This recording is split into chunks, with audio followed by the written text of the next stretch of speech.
ఉత్తమ మనువు తమ్ముడే ఆహ్, తామస మనువు. ఈ తామస మనువు కాలంలో జ్యోతిర్ జ్యోతిర్వ్యోమాదులు సప్తర్షులుగా ఉండేవారు. త్రిశికుడు దేవేంద్రుడుగా ఉండేవాడు. ఈ ఈ కాలంలో విష్ణువు హరిమేధుడికి, హరిణికి పుట్టాడు.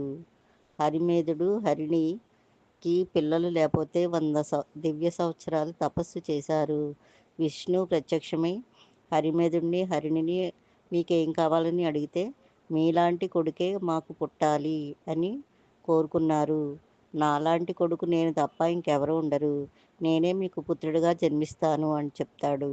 అప్పుడు హరిమేధుడికి, హరిణికి పుట్టిన పుత్రుడిని హరిణీదత్తుడిగా, హరిణీపుత్రుడిగా పిలిచారు. ఇంద్రద్యుమ్న మహారాజు గజేంద్రుడిగా ఉన్నప్పుడు ఆ గజేంద్రుణ్ణి రక్షించడానికి ఈ హరిణీదత్తుడే అనే విష్ణువే గజేంద్రుడిని రక్షించినవాడు.